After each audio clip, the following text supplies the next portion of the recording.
And we're back. This is the SmackDown live review for January 16th, 2018. A slog of a SmackDown brings our TV streams on Tuesday night. Yeah. April Rule delivered a night full of shock moves and intriguing bookings. SmackDown counted with so fair. The show focused on the United States Championship Tournament, delivering both the semifinals and next to the Blue Brand, Shawn Michaels, Daniel Bryan, the final belt. Jinder Mahal, Bobby Roode advanced past the second round. The Glorious one took on the crown. None of the matches that goes to that point are worth seeking out. SmackDown did kind of flounder with this tournament this week, missing opportunities on stage. Also on the show, WWE practiced some hand fans all around the light. This came for all of Xavier Woods versus Jinder Mahal. Second round of the US Championship Tournament. The New Day accompanied Xavier Woods to the ring where the group trash talked Mahal. The Singh Bros interrupted to introduce the modern day Maharaja. Once the bell rang, Mahal overpowered Woods. The 4-day chain methodically, for 20 minutes attacking his foe. The babyface of the mountain comeback, but Mahal continued to smother him. The New Day did his best to help his partner rise from ringside. Big Kofi Kingston chased with the Singh Brothers, leaving the combatants alone. Mahal finished off his opponent with a collapse. This was a Mahal special. A slow-paced match with dashes of window dressing at ringside. The New Day's goofiness adds some fun to the mix, but this was still an underwhelming contest that dragged. Would show some fire. This is all about showcasing the modern day Maharaja, though. The tournament has felt like a whole hyping project until the end of the night. Yeah, I agree with you on that. I feel like your title of it is very apt, or your description of the Mahal special is very apt. Because this is the usual Mahal. Yeah, because when he was on offense, the match just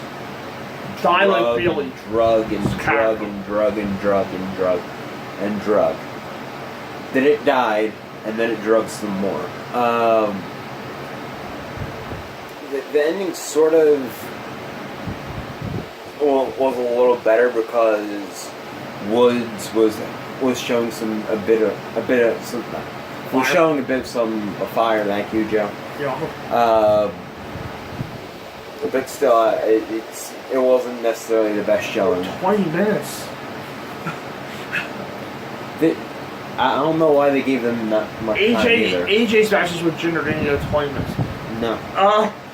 AJ's good matches with Jinder didn't get 20 minutes. Jinder's only 2 matches in his career. They go 20 minutes. On next, Bobby Roode versus Mojo Rawley, second round of the US Championship Tournament. Mojo Rawley steered long to lead the United States title before the action began. In the ring, he flung Bobby Roode to the canvas. While Rawley depended on real strength, Roode leaned on mat wrestling to control his opponent. The forward football player was able to dominate the Glorious one for a good stretch. A collision into the ring post of Rawley, roll, and Roode made most of it. Before NXT Champ hit his signature DT for victory. The Singh Brothers immediately ambushed Roode to sold him up. Mahal and Roode traded some barbs. Before Daniel Bryan announced the finals would occur late in the show. Rawley and Roode worked a similar match to Woods versus Mahal in the sense that it was slow paced. It's not a WWE football show with such powerful males. Yeah.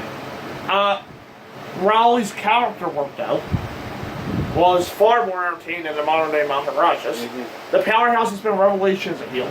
It's due to his smugness and viciousness. Hopefully, WWE can spotlight Rawley. From the house to the cave in there. Despite his extra for the tournament. Yeah, I agree with that too. It's a slower paced match. You shouldn't really expect any much difference for a Bobby Roode match. Match that night, by the way, on SmackDown. Yeah, I agree. That's not an insult or negative against Bobby Roode. He's just an older school style wrestler, and it can add to slower paced matches. Sometimes that's a good thing. In other cases, like Jinder Mahal, it's a bad thing. But getting back to Bobby Roode, this was a good match. And I also have to give compliments to Mojo here. Because his heel run feels very different. And I think that's generally a mark of a good heel character. you're taken by surprise. But you make me like Mojo more than you, Jinder. I give you your hate back. Yes. Mojo brought in Rod Gronkowski to the Andre the Giant Memorial Battle Royal, and I like him better than Jinder Mahal. Yes. Although that security guard was funny as shit. Oh, well, she fought Robert Cross. Well, she was a a fan. Tried to Just hopped over the barricade. No, I told her. No one smartened her up. Up next, Naomi, Charlotte, and Becky Lynch versus the Riot Squad. Before the match, they aired a series of promos shot on cell phones. Or 1990 camcorders. Yeah, let's talk about that for a second. For the female Rumble entrance. I like the idea of trying to do something new with them. I just don't like how they were set up, where they had their names for each one. Right. Like, I kind of wanted to see some... Smoother transition. Yeah, smoother transition and better comparison between what the Rumble promos usually look like, where they're just switching to each other. Right. Like that. But no, they actually had a name card for each one. Yeah. For the person that speaks next. They didn't have that for the men that they did for No, they had it for Orton. Did they have it? They had it for Orton and Corbin. Did they do? Yeah, those two I noticed. Oh. I'm not sure about Nakamura. Okay. They probably did, but I didn't know. I didn't notice it. But you didn't specifically call them out, though, right? The men ones. No, like even the men ones in that aspect. I thought the men ones were shot there now. They didn't. They weren't ready. Yeah, exactly. Specifically. Yeah, the women ones literally just stood there and held it like they were on Instagram or some shit. Yeah, Corbin were not more moving. Yeah. Orton actually turned around to show you an empty arena.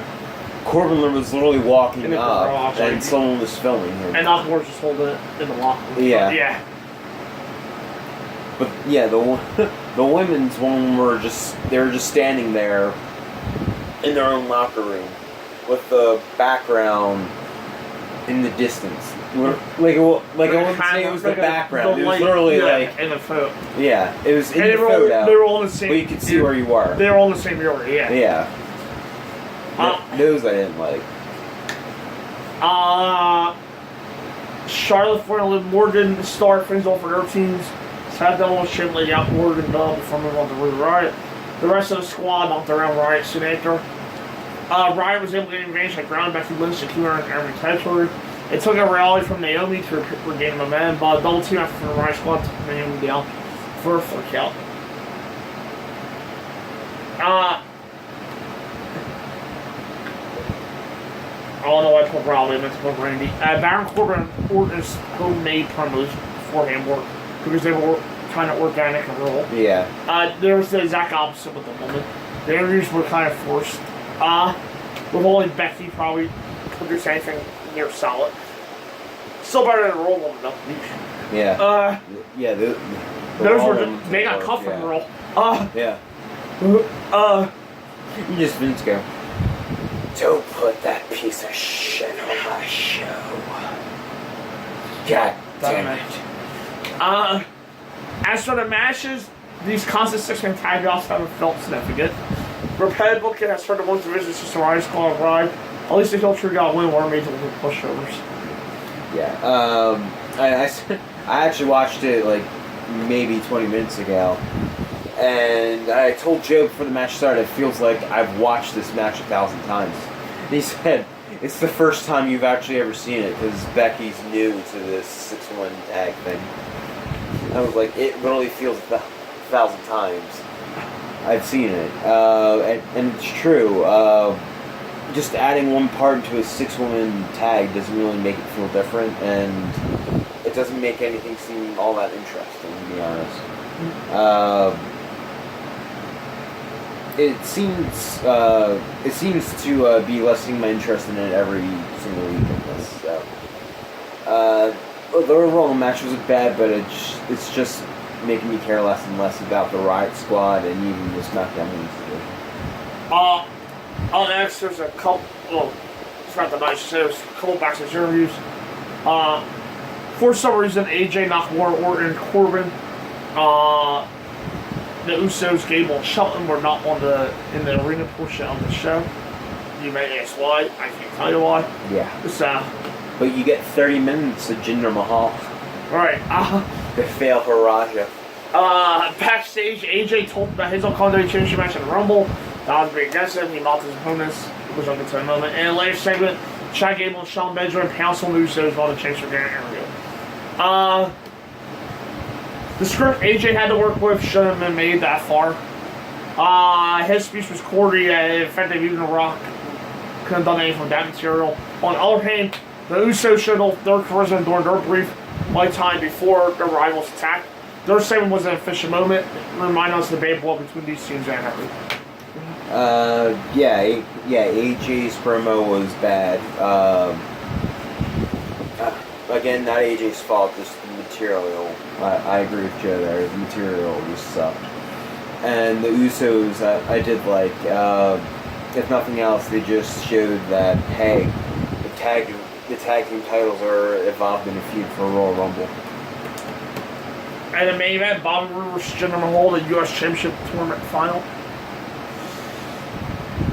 Brian McMahon watched over ringside as Mahal Roode went head-to-head. The Modern Day Maharaja worked over Roode's ribs, using surrounded stuff with damage. The Glorious one riding the pains and tried to surround Mahal's offense. And Roode mounted a gusty comeback to end it with a 3 count in his favor. The main event was no thrower, but at least it told the better in-ring story than Mahal versus Woods. The pace didn't pick up until the end, and it was hard to be invested by then. 2 Mahal matches in one night was a bad idea. On the flip side, it was a good logical move for the authority figures to bar the Singh brothers from ringside to make sure the tournament final went smoothly, although lack of shenanigans limited the match's ceiling. The title... Yeah, usually the best part of Jinder Mahal matches are the Singh brothers. The title win was the company's attempt to elevate Roode. While I do think it did that, I don't think it was earned, though. Either like a babyface. Yeah. There was enough work done before this to make the moment special. I still believe Roode's best bet as champ will be to turn heel and get closer to who he was at NXT. I agree with that. It's been a long time coming. Bobby should be heel. For the match, thank God it's on Bobby for the United States title's sake. Just because I don't think we can handle more Jinder Mahal for 30 minutes on SmackDown. And if he had been the United States champion, there'd be increased opportunities for that. Bobby's way more interesting than Mike. He's a way more interesting character. He's a way more interesting wrestler. Bobby is a much smarter choice. Jinder's full fixture and swagger. He's full out the WWE Championship picture and the United States Championship picture, alright. Yeah. I mean, Swagger, after he lost the World Heavyweight Championship, was in the United States or Intercontinental title for a couple years. Yeah. Before falling lower than that. Yeah, Jinder might need to move to roll to join up with Slayer and reform the band with Rhino. The match of the week. Excuse me.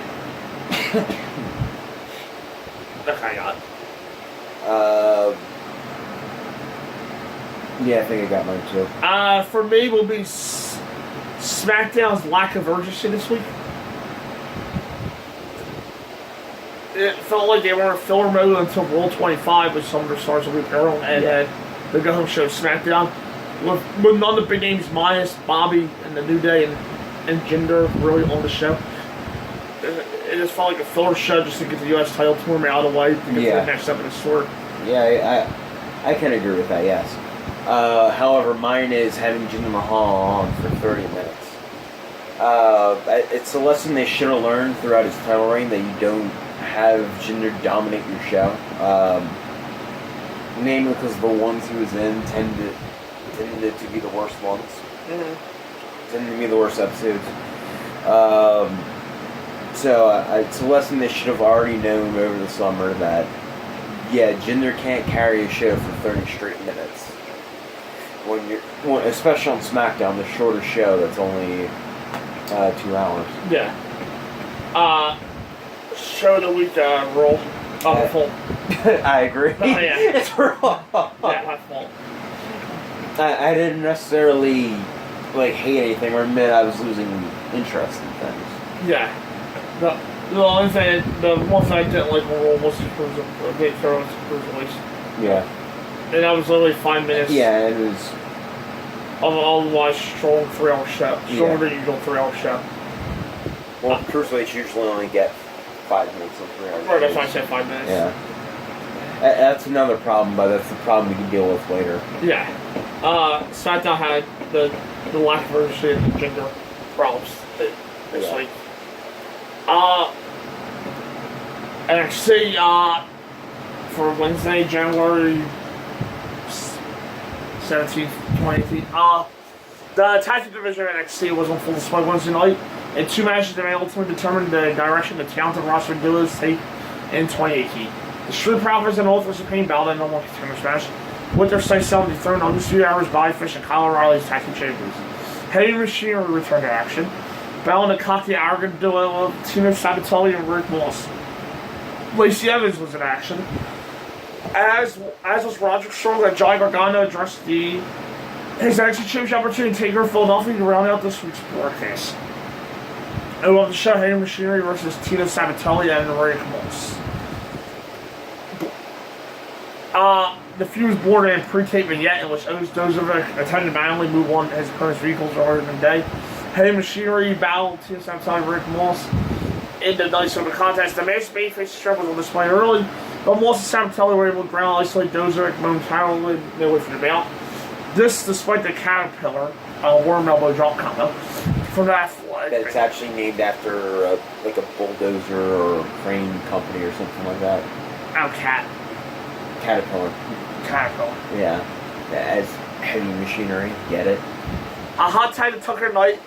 Jay White's an explosive babyface comeback. He ran over his fence by roll by Moss, his feet clearly on top rope under heels. A cheap victory. The cheap victory sets up a potential program between the two teams. That's not a bad thing in terms of all the attention is paid to the tag titles alone, and other teams are left wildly obscure. Sabatelli and Moss are no strangers to obscurity. Their growth as a tandem between the ropes, the discovery their natural heel personas have made from intriguing act. Whether they can emerge from this with a win with any kind of momentum, or they are merely run over by Dozovic and Knight is the real question. I think it gives them more work, more of an opportunity to see what they can do for Tino and Rick. Heavy Machinery, I'm still not that high on. I think War Machine, like Joe said earlier before we started taping, that War Machine coming in is going to hurt Heavy Machinery. Maybe they can actually do something a bit different. If they were to keep their jobs, I think they would have to. Yeah, definitely. But still, I think that they'll end up going down a peg when they come in. Up next, Roger Strong versus Fabian Actor. Roger Strong somewhat lost in the shuffle later. We'll get back to his win ways. It's about Fabian Actor in singles competition. Bristle Virus Strong found someone to see another increasingly confident Actor who utilized his strength advantage to keep them inside the backbreaker around it. Commentator Mario Ranallo reminded fans that the Italian has a win over the number one contender, Johnny Gargano.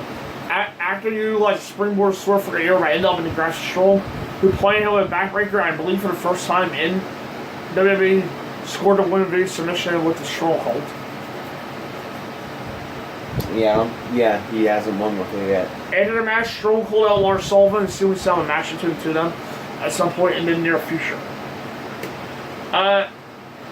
Strong is phenomenal pro wrestler, and his work at NXT has been wholly underrated. His chemistry with Actor in this brief sprint of squash only further demonstrates how talented and in-ring worker he is. And his post-match call out Sullivan should result in the big man's best match to date, and give Strong something a fairly high-profile due for a time being. Actor deserves a look if you're unfamiliar with his work. Strong and compact, but with an aerial game, one without expecting out some of his size. He is a star of NXT's future. Roger Strong is as great as always. Ackner, again, he continues to impress me too. I think he's also one of the examples of why NXT should probably have a mid-card singles title. Maybe.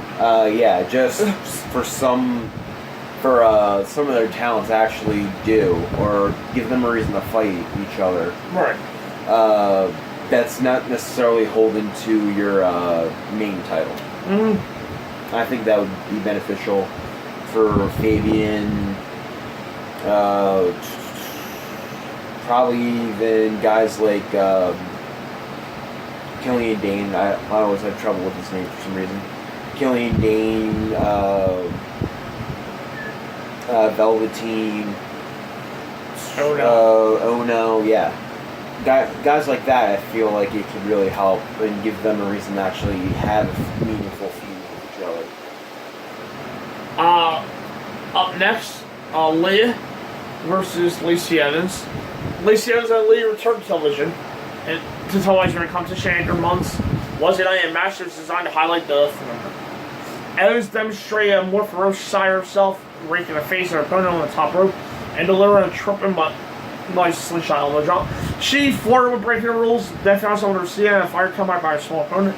A jaw breaker by Evans and a hard right hand stunning long enough to score the victory. After the match, Evans cut a heel promo, essentially confirming a new role for her as a villainess. She called out Nikki Cross, Ember Moons, and Kairi Sane, but wasted no time getting on dodge when Shayna Baszler arrived on the scene. The former MMA fighter choked the lady out until Moon hit the ring and chased the newcomer off. She ended her verbal exchange with Baszler, promising to beat her ace. A strong segment entrance the new heel persona of Evans, continued Baszler's destruction, and set a stage for a match between Moon and the dangerous newcomer.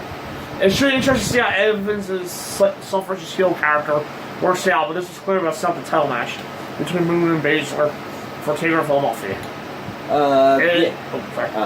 It worked as we saw more personality of Moon's underdeveloped character than we had to expect. It is interesting to see where Lacey Evans is going with the heel character. As for Leah, I honestly didn't see that big of an improvement or noticeable improvement. I guess it's nice to see a new, relatively fresher face we haven't seen in a long time. But it doesn't. But she didn't necessarily like. Oh yeah, she's definitely improved. If she improved, it was probably a minuscule amount. Yeah. And the Shayna stuff, I'm loving completely. Generally, the top of the NXT Women's division is usually great stuff, and this is absolutely no different. Shayna's just playing weirdly enough, the original character, a wholly original character for NXT, and just being an absolute playground bully, just coming up, taking advantage of people who just wrestle in the match and just choking them out, like the vicious and violent person she is. I think that's wholly original in NXT. And I'm also interested in seeing where it goes for the title match as well. Up next, Johnny Gargano promo. Johnny Gargano hit the ring for a promo, which he announced he would put his championship opportunity against Andrade Cien Almas and Taker Philadelphia for grabs against the Velveteen Dream on next week's show. I'm done being down around here. I'm not a broken man. I'm not a loser. This is not a fluke, he said, promising no one will stop him for the first time in a long time. I know who I am. I'm Johnny Gargano. I'm Johnny freaking Wrestling. He's about to be the next NXT champion. Gargano's character arc has been most engaging, engrossing in all of NXT over the last year. A broken man rebounded and evolved into a strong, confident contender has been a roller coaster ride. The fans actually taken with their below favorite. Gargano is a consistently great round. This is no different. His commission was pitch perfect, and the intensity he demonstrated as it went on as excitement not only for his match with Velveteen Dream next week, but it's an opportunity to see your brotherly love. I'm actually going to make a bold prediction. I know it's a little late for that, but my prediction is that Johnny Gargano will be on the short list to be the Wrestler of the Year this year. Sounds good to me. Yes. And in the main event, the Street Profits versus the Authors of Pain. The Street Profits wrestled the most significant match of their young careers as Montez Ford and Angel Dawkins battled for Tiny Champions. Dolphins paying Aiken and Razor for the right to face Undisputed Era's Kyle O'Reilly and Bobby Fish in Philadelphia. Foreign Dawkins were outclassed and overmatched from the get-go, with their fun-loving and energetic personalities no match for the impressive and physical former title holders. The babyfaces will manage to come back and source late in the match. I think they're being ultimately becoming the babyfaces still on. Yeah. But the Super Kill Liar in the last chapter put the Street Profits away and catch the former champions ticket to Philly and the showdown with O'Reilly and Fish.